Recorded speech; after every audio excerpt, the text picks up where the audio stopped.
Our speaker tonight, Randy Gragg, came to the Pacific Northwest from Reno. While working on an MFA at the University of Washington, he started the region's first art journal, Reflex Magazine, that grew to have a circulation of 15,000 artists in 5 states. In 1989, Randy came to Portland to cover the visual arts for the Oregonian and went on to write a weekly op-ed column, Sightlines. For over a decade in Sightlines, he explored cultural politics, issues and possibilities for the future of the metropolitan area, including planning, architecture, the environment, and sustainability. His work has appeared in Metropolis, Architectural Record, American History, Landscape Architecture, Harper's, and the New York Times. And he has written on such diverse subjects as the reconstruction of Beirut and the design of private prisons. In 2009, he was editor and co-writer of Where the Revolution Began, Lawrence and Anna Halperin, and the Reinvention of Public Space. An advocate of citizen involvement, he has helped to create a larger constituency for good design by spotlighting projects in their very early phases when they can still be affected by public review. It was in part Randy's coverage of Portland's South Waterfront District that resulted in the reclamation of a 32-acre brownfield and the second urban aerial tram in the country. He has been a National Arts Journalism Fellow at Columbia University and a Loeb Fellow at Harvard University's Graduate School of Design. Since 2009, Randy has been editor-in-chief of Portland Monthly magazine, which has a circulation of 57,000. Please welcome Randy Gragg. So what I wanted to talk about was kind of the some observations on Portland history that I've kind of made over the years. A lot of what my concentration has been on is kind of writing about the possibilities of the future of the city. But I think in order to really speculate on that in any meaningful way, you kind of have to know something about the past. And so I thought about this for a long time. I've talked to a lot of people about it. And so this is kind of the I guess you'd call it the DNA of Portland. I'll talk about the DNA. So first slide, please. So Portland, and actually Milwaukee in some ways, I call it Lilliputian space. Next slide. You know, these guys, of course, are very famous for their coin flip deciding between Boston and Portland for the name of the city. And obviously Portland won out. But next slide. Equally sort of mysterious in their ways of doing things, they platted the blocks as 200-foot square, and with 60-foot right-of-ways one direction and 80-foot another. And that creates a really interesting urban circumstance that isn't shared by really very many cities around the country, because you have basically over 50% of the land that's devoted to the city is open space, in the forms of streets and sidewalks, and if you throw a few parks in there, that's a lot of sunshine. That's a lot of foresight, to thinking about this climate and whatnot. And nobody knows why they did it. There's really no, documentation of it. I mean, the speculation has been, on the one side from trying to maximize the number of retail corners, so thinking like developers, entrepreneurs. That it was a way of, another speculation is that they were trying to, make some level of progress against the rather unmerciful flora, and then a third speculation could be it was aliens, because there's really only one other major city in the country that shares 200-foot blocks, and that's Fort Worth.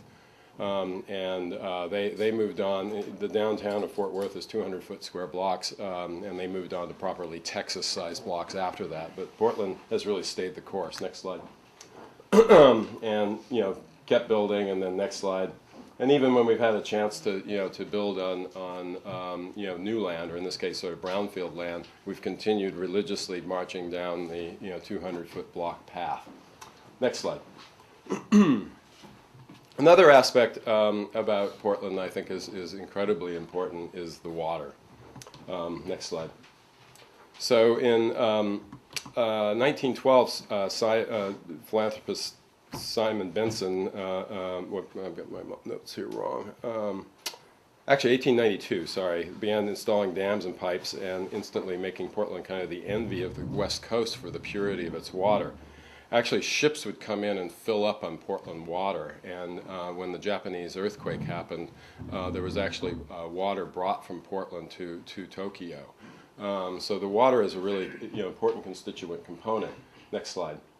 And of course, that's the Bull Run Reservoir. And we're in likely pretty good shape even with climate change to have good water for the foreseeable future. But the interesting thing about it too, I mean, not only does it create this connection to downtown. Next slide. So you've got Benson bubblers, which were created in the early part of the century, supposedly to keep people out of the bars, because the water, oftentimes wasn't very pure. It was delivered, and so this was a way to try to lure people out when instead of getting thirsty and going and drinking beer, which was much more powerful back in those days than it is today. Benson installed these to provide water. But it creates this kind of connection directly to downtown. It's really part of our being. But the Bull Run Reservoir is also an amazing wildlife preserve. I mean, there's since it's all fenced off and you can't get in there, there's an amazing number of species that are there. And so we have this kind of not only a connection to the water, but kind of this connection to nature, through the water. So next slide. Of course, a really important part of the West is property rights. But in Oregon in general, there's been a very civic outlook towards that. Next slide. Obviously with the Beach Bill, which we're celebrating the 100th anniversary of this year, which made all the beaches public. Really, super important thing, I think, to just the sensibility of Oregon, in the sense that of again, a connection to the landscape. Next slide. And of course, carried further by Tom McCall's, drawing a line in the sand when a motel tried to privatize its beach. Next slide. The mountain in Portland, in particular, Mount Hood, and at one time maybe a little bit more St. Helens. They always say, bring the mountain to Muhammad. Well, in Portland, Muhammad is the mountain. Next slide. I think an interesting thing about the city is, the prominence of Mount Hood and the fact that you have, the hills directly next to it. And as you may or may not know, Portland has actually carved its skyline in the zoning for the city. You cannot build above a certain height. The buildings from key vista points, Vista Bridge, and from Washington Park. And there's one other one that I'm going to blank on right now, but you can't build anything that goes above the summer snow line of the mountain. And so this has really preserved this idea, this kind of jewel, and again, our relationship to nature. The city kind of bows, at the altar of nature with Mount Hood. Next slide. But also with that, next slide, is the fact that you have the West Hills directly, adjacent to the city. And I think in many ways, the views of the mountain and the views of the cityscape have been one of the things that was a hedge against suburban flight in the 50s and 60s. Because basically, in most American cities, what you saw after World War II was this phenomenon called the favored corridor. So you had the first generation of wealth moving out of the city, and then the jobs followed them, and then they went out again beyond the jobs. And you can look at like Detroit or Chicago, any of these, and there's these favored corridors where the jobs and the bosses go. Well, the bosses stayed in the hills. And in the 60s, when downtown, when Lloyd Center was built and Washington Square was built, and you began to really see the beginnings of suburban flight, and downtown Portland was starting to kind of fail. The wealth of Portland, the business community who still were in those hills, really reinvested, and got together, and it was the business community that started the famous '72 downtown plan, that really laid the groundwork for the comeback of downtown Portland. Next slide. So again, the picture of the mountain. Next slide. And of course, we know that nature is a extraordinarily important aspect of the Oregonian sensibility, but also the Portland sensibility. Next slide. So birding clubs, from Astoria to Portland, merged here to become the Oregon Audubon Society, one of the entire West Coast earliest conservation groups.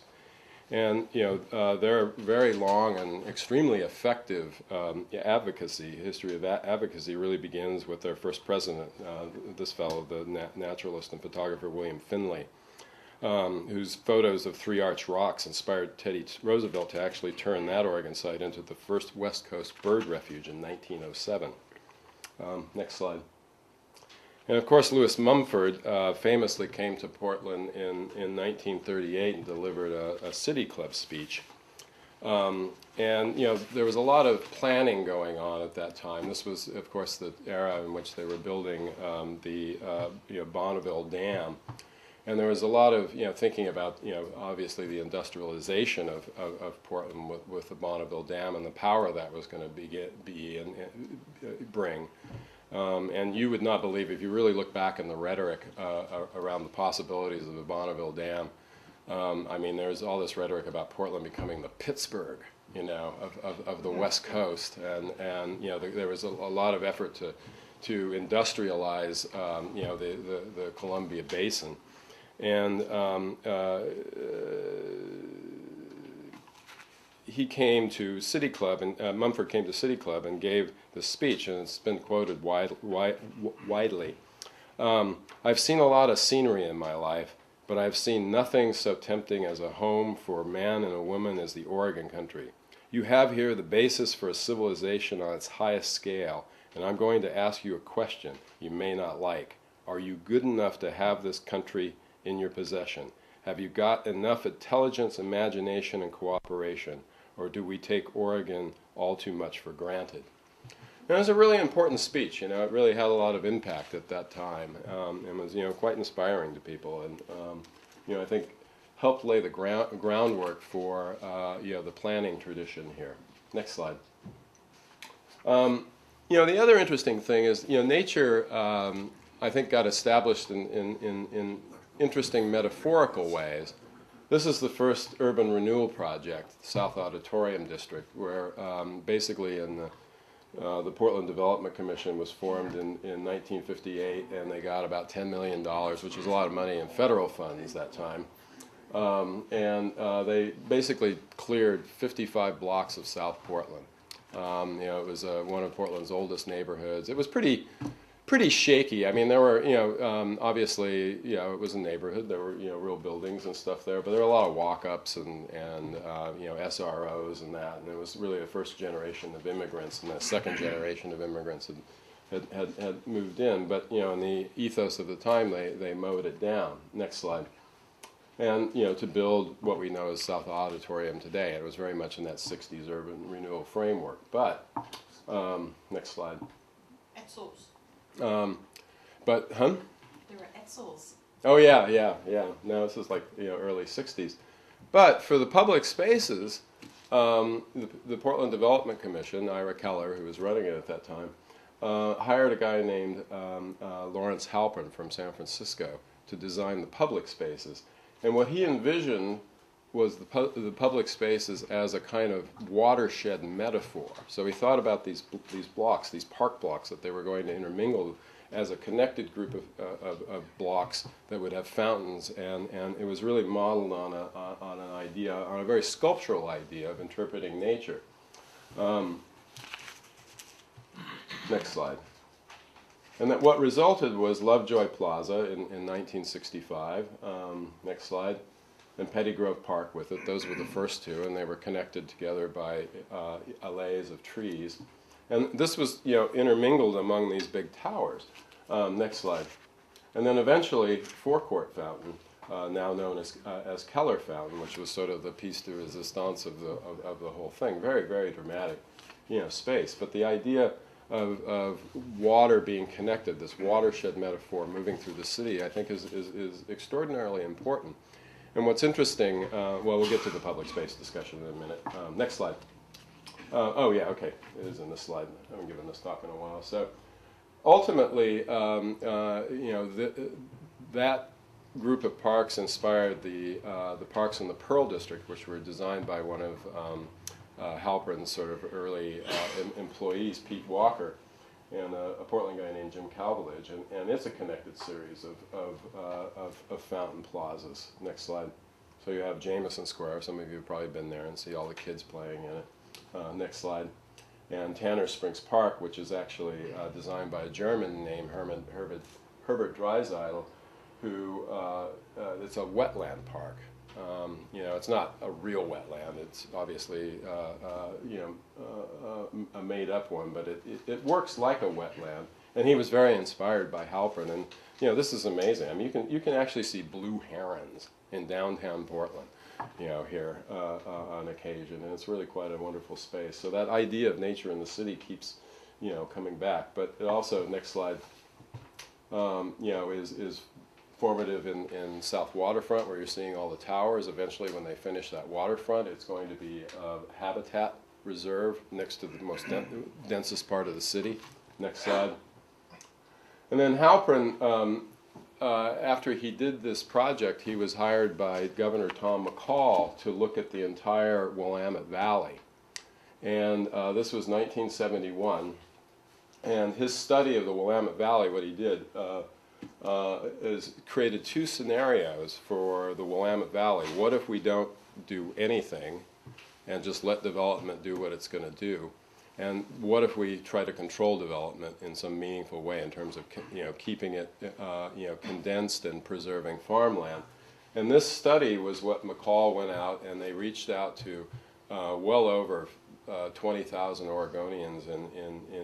This was distributed in newspapers, and it was there were all these town hall meetings all throughout the Willamette Valley. It was really how he helped build the political capital.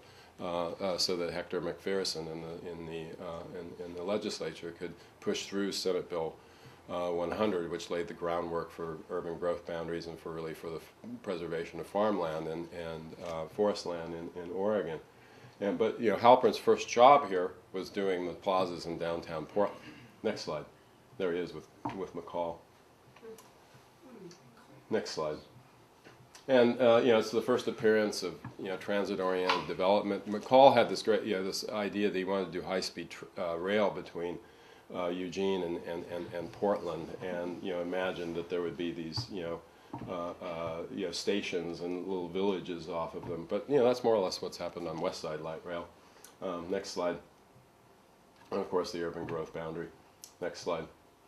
Whoops. Let's go back one. But then, you know, this ethos of protecting nature, this is Oaks Bottom here, so directly adjacent, and then eventually Ross Island is going to become really an extension of Oaks Bottom, and this is, you know, directly adjacent to the city. So this ethos really is you know, strongly ingrained, and I can't help but think it's in you know, large part in the way we've embraced, you know, preserving nature in the larger sphere of things, but also having it, you know, embracing it downtown. Next slide. So transportation is destiny. We're all about transportation in Portland. Next slide. Of course, this is a Swiss road, but it was the inspiration for the next slide for the Columbia River Gorge Highway, which was the first highway in Oregon, and was built, among others, by Simon Benson. And they had this idea that they wanted to build something that was as beautiful as the Swiss highways were. And you know, this was a number of really interesting civic characters who, you know, got behind this. But this is the first highway in Portland. I mean, in Oregon. Next slide. This is the first. This is a public park. I mean, Multnomah Falls was bought by Benson and donated to the city as a public park originally. You know, it's eventually now it's under, you know, state control, but at that time it was really considered to be, you know, an extension of the city on the Columbia River Gorge Highway. So again, that nature thing is important, and you know, parks and highways are actually together as a single department at the dawning of the Oregon Highway Department. Next slide.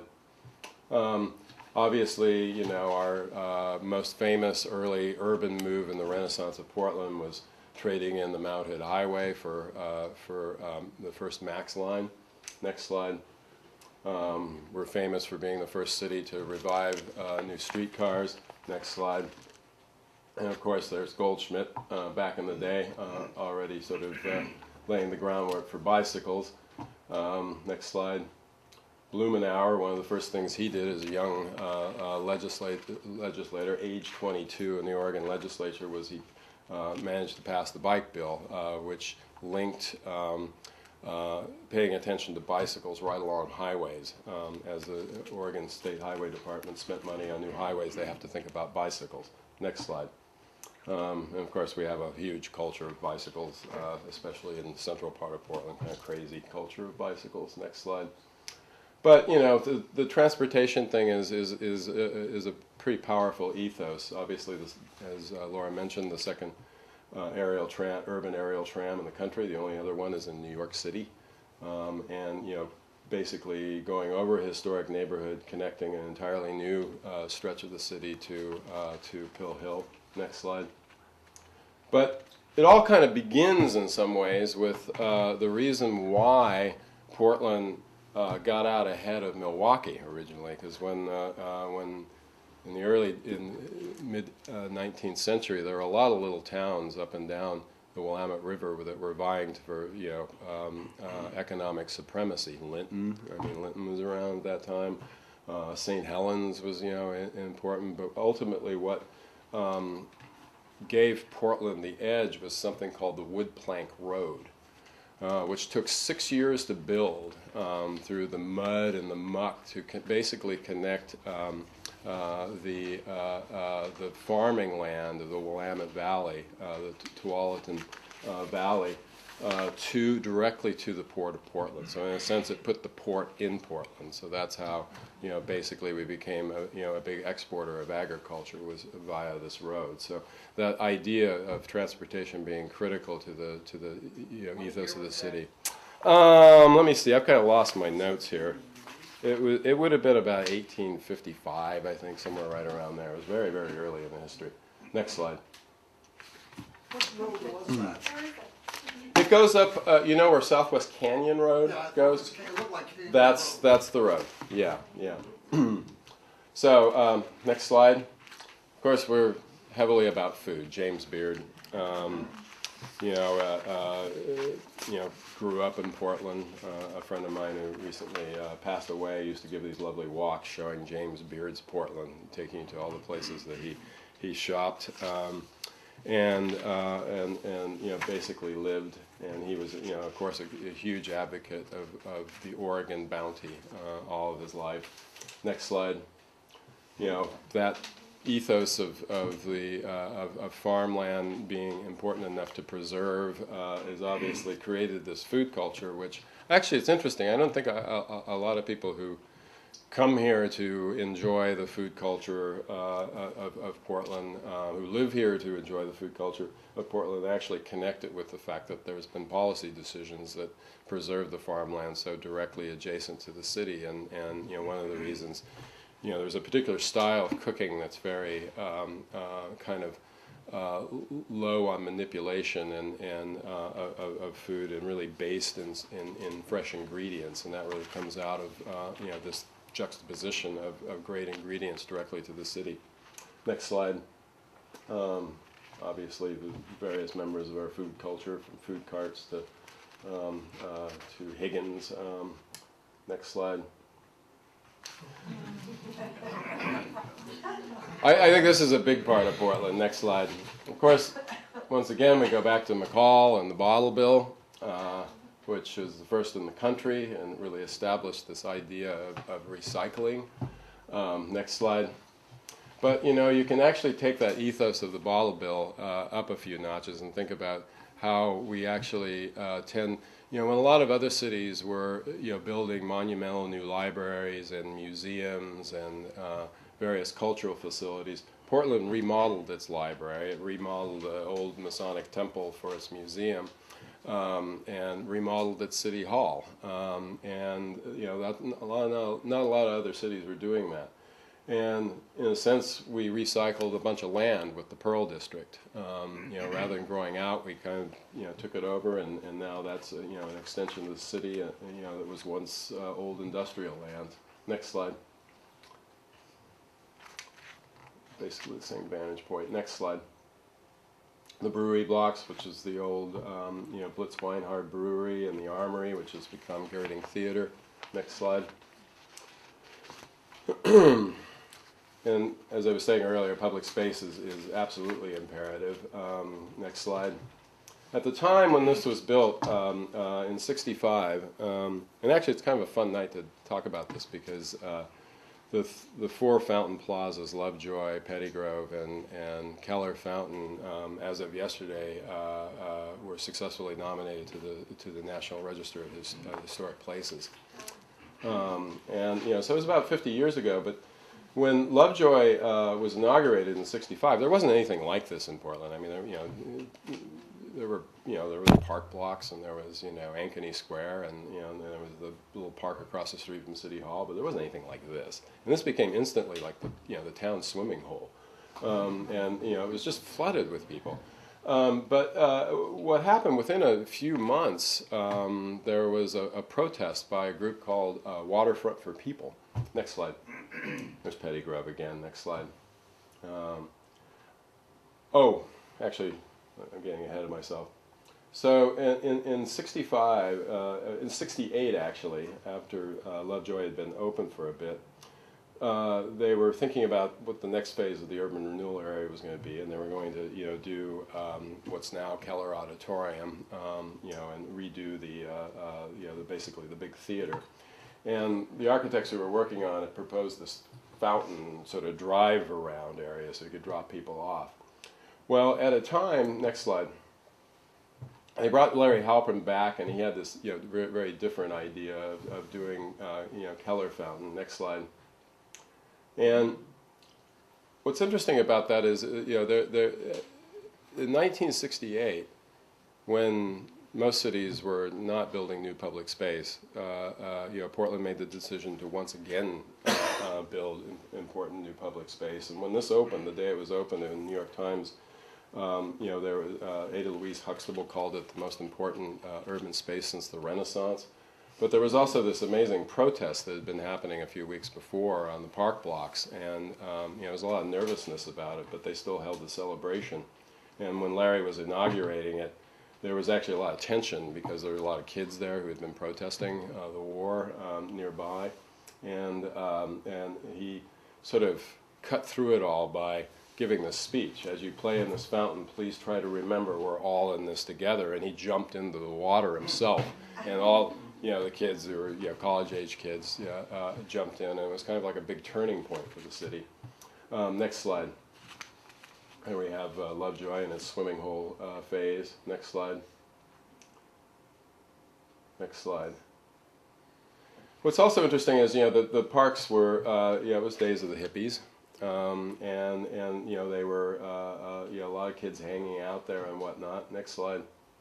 The park blocks protest. Next slide. What year was that? 1970.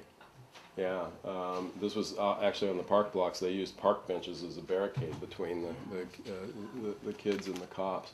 And it was kind of bad. Like 32 kids got sent to the hospital. It was pretty brutal. And by Portland standards, certainly was nothing compared to other places. Next slide. In '68, this photo essay ran in Life magazine. And next slide. There's Larry. These slides are a little out of order. Sorry. Next slide. Yeah, these are mixed up. I apologize. So I'm a little off my game here tonight. So at the time in '65, when Lovejoy was inaugurated, a few months later, the Portland Planning Commission actually voted down a proposal. Next slide. For a 12-story parking lot on this block. And what they said, not only do we turn this down, we believe this should be public space. Next slide. And so that actually became Pioneer Courthouse Square. and it was within months of the opening of Lovejoy. So it was, in a sense, Lovejoy kind of proved the worth of public space. I like to say it made the city safe for fun, and the city council, there was a big war over what should actually happen at Pioneer Courthouse Square. There was a whole group of business people who wanted to enclose it and make it an atrium and even charge admission to go into it. And then there was another group who really wanted it to be public space. And the city council actually voted it down at one point. And the designers who had been hired to design it went out and painted the design on the parking lot. And it helped sort of sway public opinion to their favor. Next slide. And we, of course, have Pioneer Courthouse Square today. Next slide. Another aspect about Portland you can't ignore is that we're really white. We're the whitest major American city, even whiter than Minneapolis. Next slide.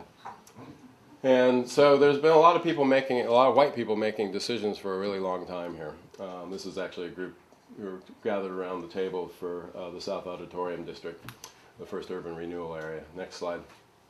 And obviously there's been a pretty sorry history of urban renewal in other parts of the city in which the most thriving African American areas of the city were routed by Memorial Coliseum and later by the proposed expansion that never happened of Emmanuel Hospital. Next slide. Memorial Coliseum. Next slide. And when you think about this, it's a kind of an interesting impact. I mean, there's race. Most American cities in the '60s, in the late '60s and early '70s, were having a lot of issues around race. Next slide.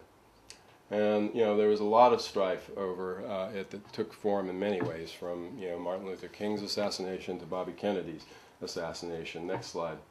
There were huge protests over poor people. This is on the Capitol Mall in 1968.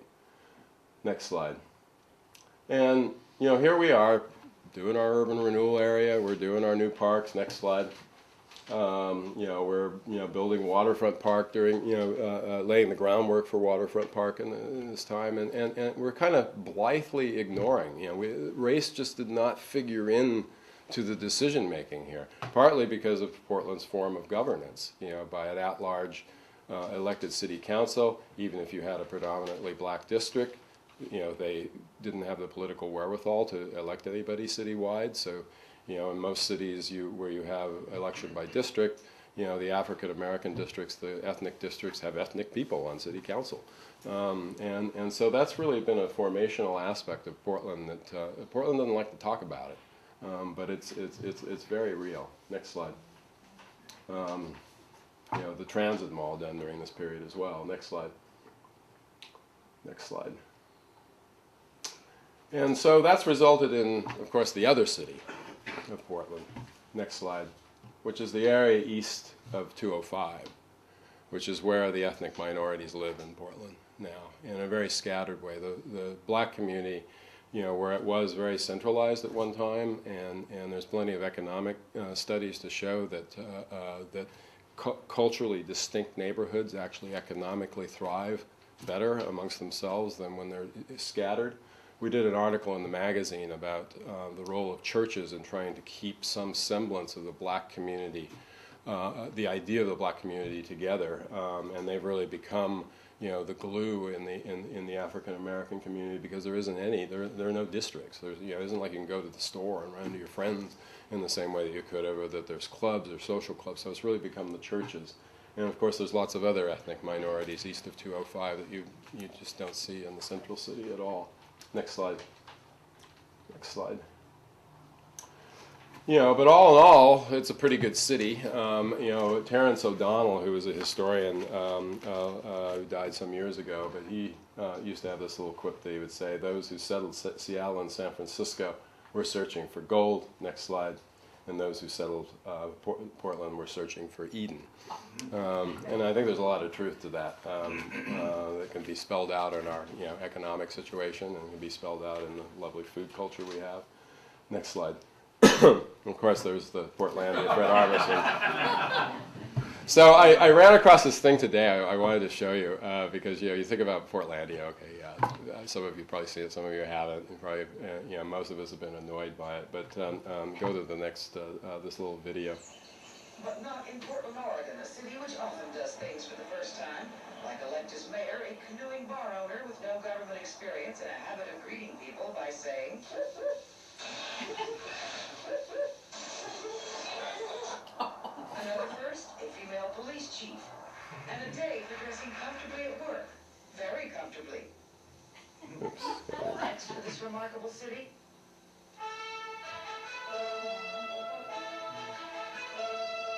What next? Portland? Meet Portlandia.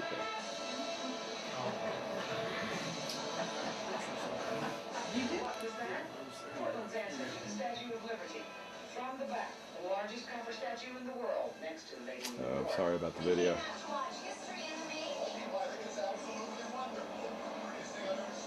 And the mayor, what does he think? She did not arise from the sea. She rose from an artist and the town's determination to overcome bureaucracy, red tape, and snafu in order to get her built and where she is, home. And isn't she pretty?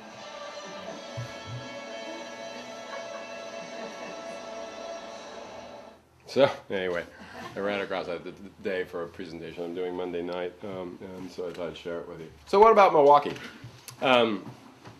Honestly, I'm going to confess, I've spent a bit of time down here, and when I in my urban planning writing days, wrote about Milwaukee a couple of times, but I can't profess any depth of knowledge about Milwaukee at all.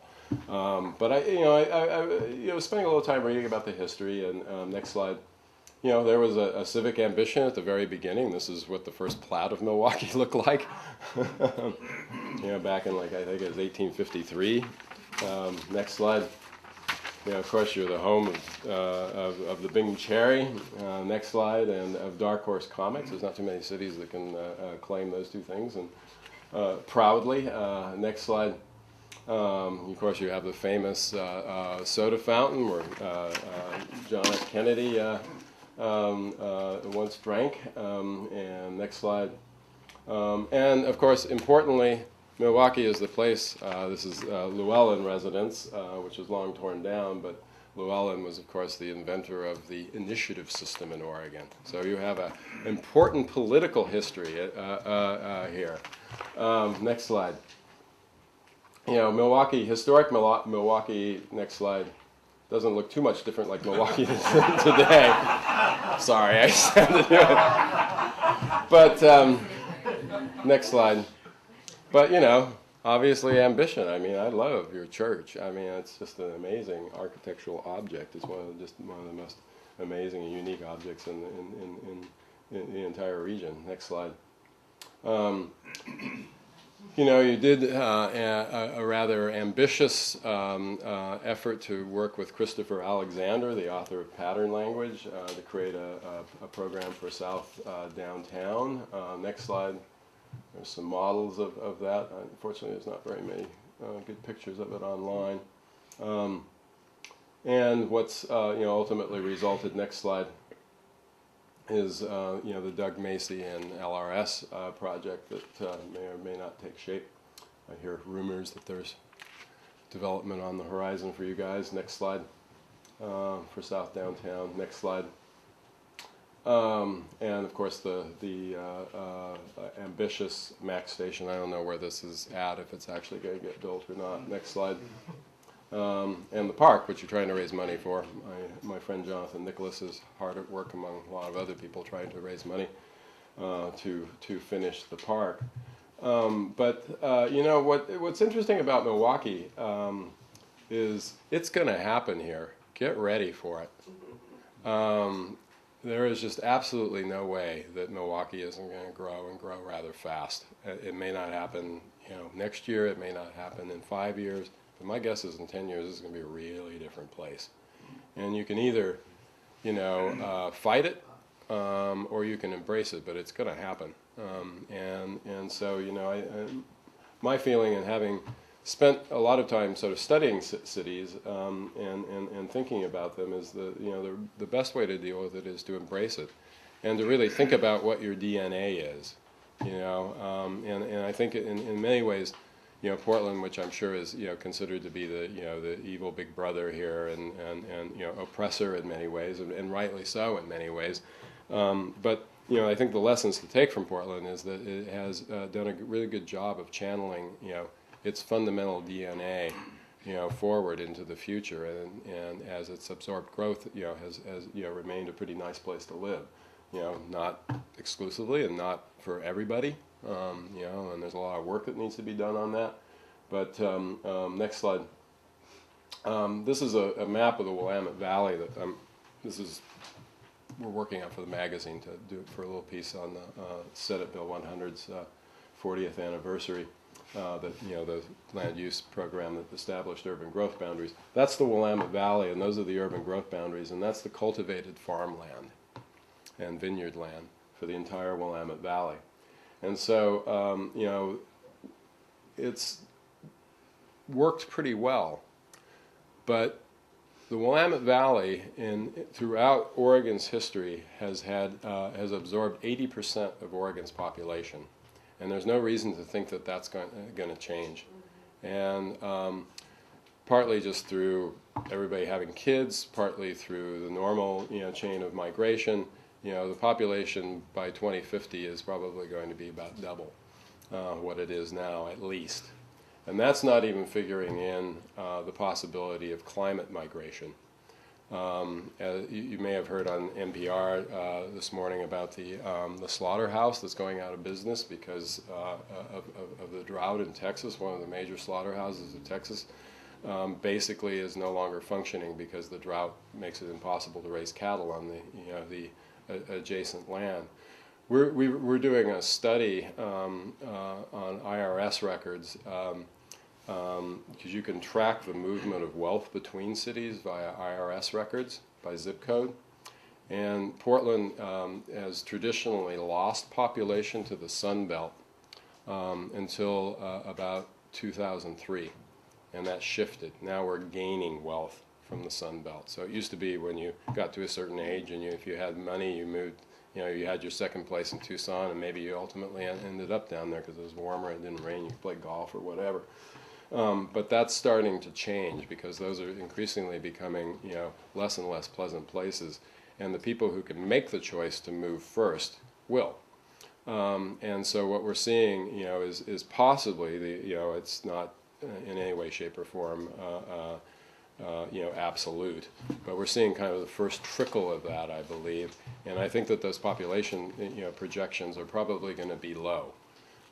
And how we absorb that growth in the Willamette Valley is going to be really important. And a place like Milwaukee, on great land, next to the river, on light rail, whether you like it or not, and so close to Portland is going to be an important player in that, in that prospect. And so I'm really hoping that Milwaukee can kind of embrace its role in what's going to be a vastly and very quickly changing place. So anyway, thanks for listening.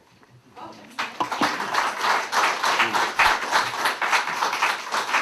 showed a photograph of Ross Island, and I understand the gravel company kind of sold the property to the city of Portland. Yeah, it's a little more complicated than that. What are they going to do with it? Well, first thing they've got to do is they've got to fill in the hole that they dug. So they're in the process of doing that. It's incredible. If you go into that area, Well, you're not allowed in there. But well, you can go up. I've been in there in a boat, and you go up to that little spit of land, and I mean, you can be in a boat from here to you, and you're the land, that little spit of land, and it's 80 feet straight down. It's incredible. good So they, fishing hole. yeah, Jesus, who knows what lives down there, Loch Ness. So they have to fill that. They've been doing a bunch of restoration work there that's been going, but part of the island is going to be deeded to the city of Portland. And there's not a firm decision on what's going to happen. The environmental advocates are hoping that it will remain a natural area. Oh, so they won't have a bridge. No, there's not going to be any development on it. It'll be a park or it'll be a natural area. And the degree of access is the debate right now, is, you know, because the environmentalists see it as part of wildlife corridor down the Willamette River, and so want to see it preserved as habitat for birds and so, you know, stopping point for fish. Kind of like Elk Rock, which is a secret. Yeah, exactly. Yeah, they see it as part of that connection, and you know, they're the same people who are advocating that, you know, a larger part of Hayden Island should be natural area, because corridors are very important to the movement of wildlife and you know, keeping, you know, urban habitat going. So we know it'll either be a park or it'll be a wildlife sanctuary. Yeah. Well, I was up in the front row here, so I saw it real close. Mm-hmm. What, is there going to be a Milwaukee Bay? Is that in the future? It's in Milwaukee Bay on the wall. Yeah, that's what that development's called. Yeah, it's I mean, you know, Milwaukee Bay has been an idea for a really long time. Yeah, yeah. No, they used to build ships there and stuff. I mean, I never heard of it before. yeah, but yeah, that's as far as I know. Correct me if I'm wrong. That's what it's called. Yeah, yeah. Well, it's very deep, obviously, because the ships can come fairly close to shore there. I have a question about how the counties play into this. Here we are, sort of in Clackamas County, Multnomah County picture. We've already seen it playing out with the bridge. We're seeing it with the light rail. How does one move forward? And does one play a greater role than the other, or?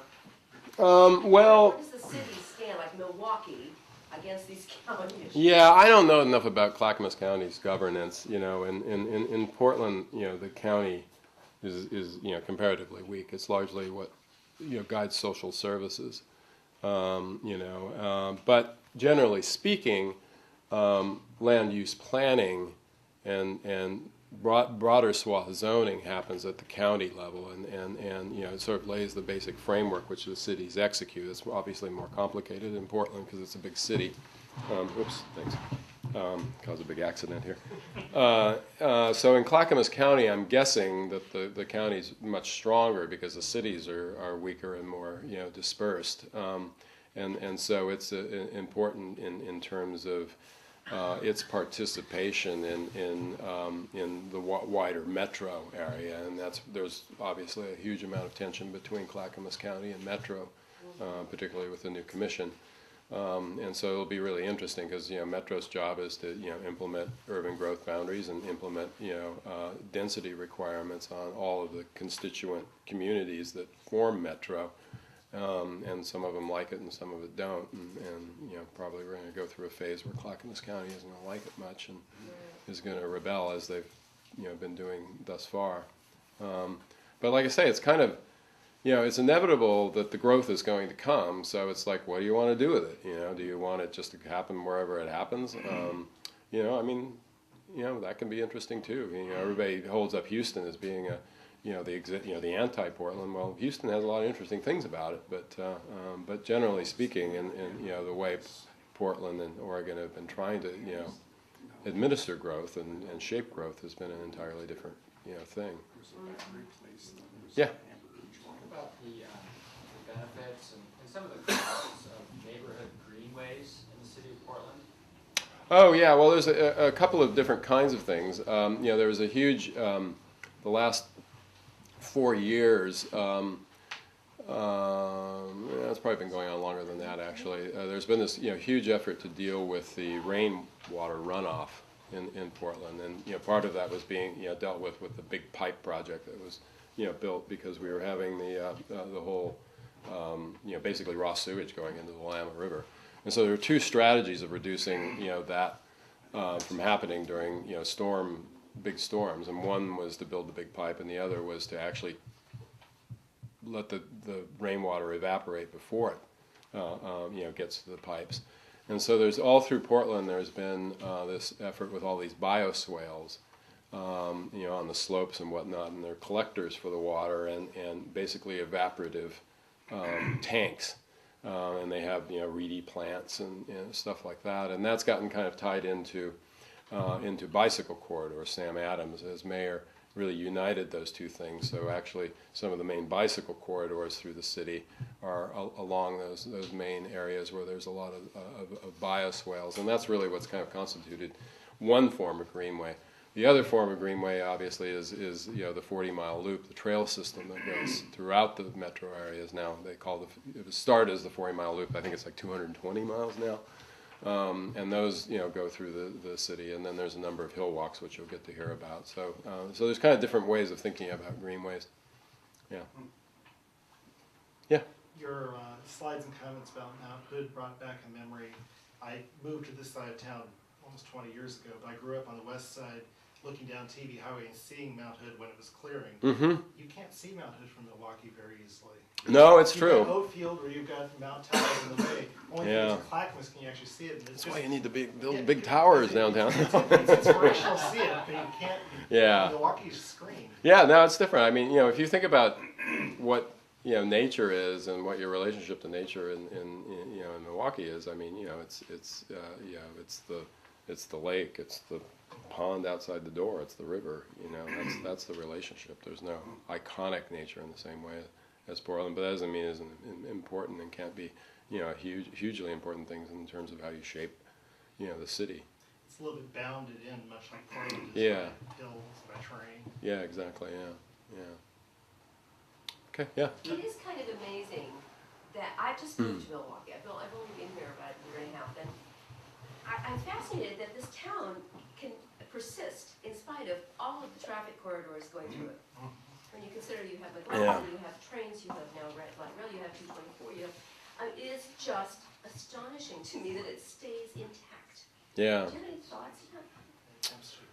Well, yeah.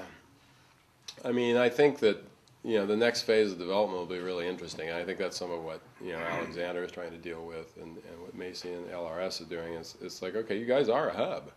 I mean, and so I mean, what you have been is a kind of drive-through suburb, and but the next phase of Milwaukee, at least if you hold to a certain idea of good urban planning, is that it's a hub, and that means, and it's great because I mean with light rail and the highway and possibly rapid corridor buses on 99, which will probably be in our future as well, down the line.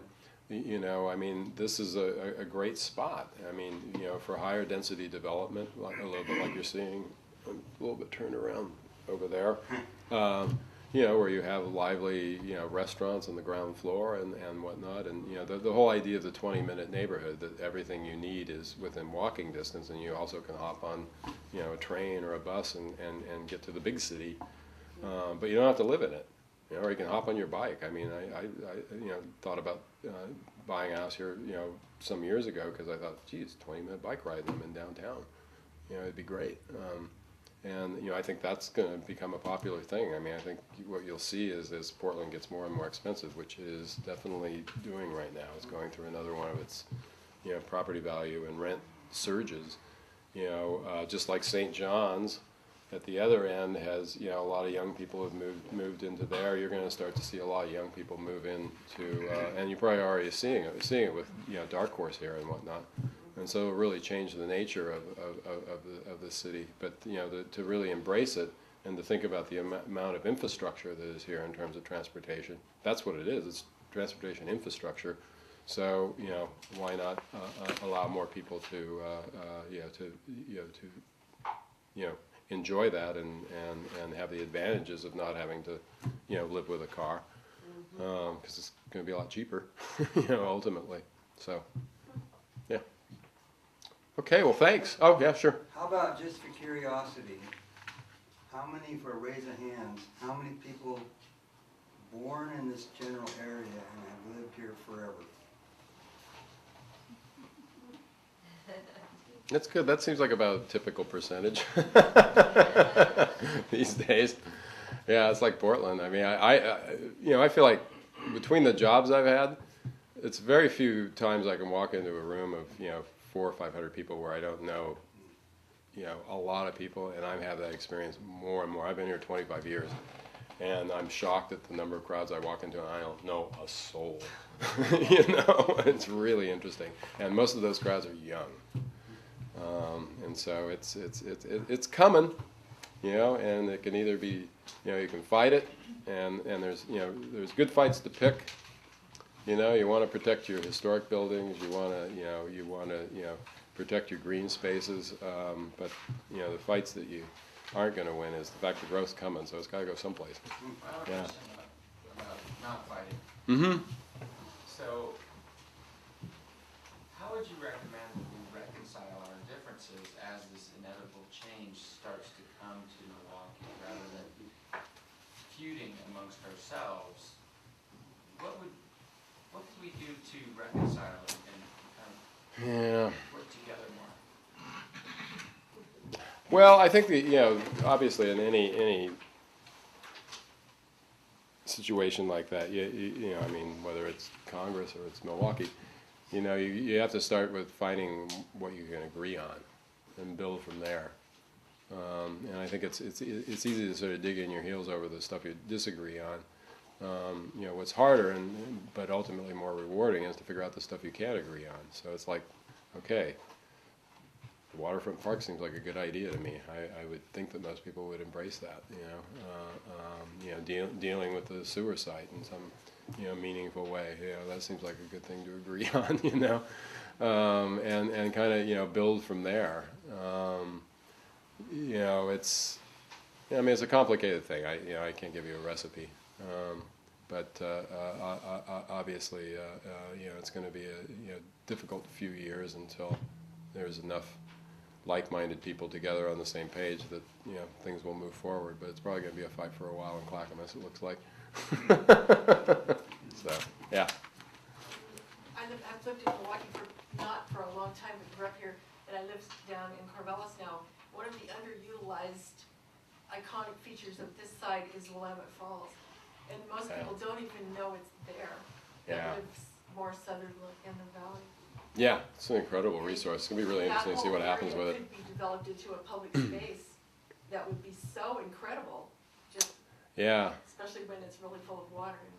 Yeah, it's going to be interesting because it's going to require a lot of money to deal with all the pollution from the pulp mill there and whatnot. And, you know, there just isn't a lot of money around these days. It used to be the feds would come in, you know, whatever, and, you know, do it. That isn't the case anymore. So, I mean, that's, you know, part of the thing is, you know, there's going to have to be more agreement on local solutions to local problems, because the federal government isn't the coffer that it once was. You know, I mean, you look at, you know, the Renaissance of Portland and how much of the money that, you know, went into you know, the Transit Mall and Waterfront Park and Pioneer Courthouse Square and Max. That's all federal money, and that isn't there anymore. It just ain't there. So it's, you know, it's really going to be local solutions now. People, you know, getting together and figuring out, you know, interesting new ways of financing stuff. And that's otherwise it's going to be private developers are going to do everything. And I think that's the thing. You know, the message that, you know, needs to get out there, you know, is that, okay, you can have, you know, a city that's developed by private developers, or you can have a city that's developed in partnership with them. And if you're going to be in partnership, you can't do it all by regulation. You got to do it by, you know, participating in some meaningful, you know, way. And I think that's one of the lessons of the Pearl District in Portland, is that was very much there was not very much federal money that went into that. It was very much a local partnership between, you know, developers and the city, and it was really a staged thing. It's sort of like, okay, the developers could have built townhouses and been gone and probably made more money because they could make the money quicker. But by partnering with the city, you know, the first thing they did is they took down this ramp that went through, the Lovejoy ramp. Maybe some of you remember the viaduct that went through there. And it's like, okay, the developers say, you take down the ramp, we'll build a little higher density. The next thing was the parks. If you build 3 parks through the district, we'll build the higher density. And that's what happened. The 3rd park's going to be dedicated next month. And then the 3rd part of it was the streetcar. If you build a streetcar, we'll build even higher. The developers ultimately, I said, they could have made more money by building less densely, but but they had a civic mindset. The city was willing to deal with them, and they also had a very rich man named Joe Weston who could provide what's called the mezzanine financing, the gap between what the banks would finance and what the actual thing cost, and so it worked out. But that's people getting together, at a very high level and also a very low level, because there were a lot of public meetings in those things, and what those parks were going to be were huge battles. But ultimately, people wanted the parks, and people thought that the idea that people living in condos, next to those parks was a lot better deal than a bunch of townhouses or old industrial land that wasn't being used. So